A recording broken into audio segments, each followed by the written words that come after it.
Hi friends, அனைவருக்கும் வணக்கம். எல்லாரும் எப்படி இருக்கீங்க ஃப்ரெண்ட்ஸ்? நல்லா இருக்கீங்களா? ஃபஸ்ட்டு எண்ணெயை நல்லா சூடு பண்ணி அதில் சின்ன சின்னதாக கட் பண்ணி வச்சுருக்கேன் பன்னீர் எல்லாத்தையும் சேர்த்து நல்லா வறுத்து எடுத்துக்கலாம். இதை வந்து பொரிச்ச மாதிரி நம்ம பொரிச்சு எடுத்துக்கணும். இதே போல் சின்ன சின்னதாக கட் பண்ணி கழுவி வச்சுருக்க உருளைக்கிழங்கையும் போட்டு இந்த மாதிரி நல்லா கோல்டன் ப்ரௌன் கலர் ஆகிற மாதிரி நம்ம பொரிச்சு எடுத்துக்கலாம். உருளைக்கிழங்கு வந்து வறுக்கும் போது நம்ம மூடி வச்சு பொரிக்கலாம். அப்போ தான் சீக்கிரமாக இது வெந்துடும். இப்போ இதே போல் எல்லாத்தையும் வறுத்து எடுத்து அப்புறமா அதே எண்ணெயில் 2 பிரியாணி எல்லாம் கொஞ்சம் பட்டை லவங்கம் போட்டுட்டு அதோடு கூட ஒரே ஒரு பாதி வெங்காயம் சேர்த்து அதுக்கப்புறம் குடமிளகாய் சேர்த்து நல்லா வதக்கிக்கலாம்.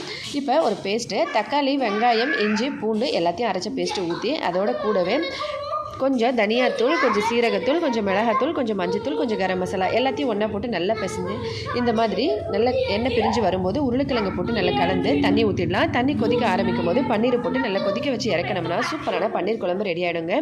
கொதிக்க வச்சு கொத்தமல்லி தழை, கரம் மசாலா போட்டு இறக்கணும்னா சூப்பராக ரெடி ஆகிடும். ட்ரை பண்ணி பார்த்துட்டு எப்படி இருந்தேன்னு மறக்காமல் கமெண்ட்ஸில் சொல்லுங்கள். ஹெல்த்தியாக சாப்பிட்டு சந்தோஷமாக சேஃபாக பத்திரமா வருங்க. நன்றி, வணக்கம்.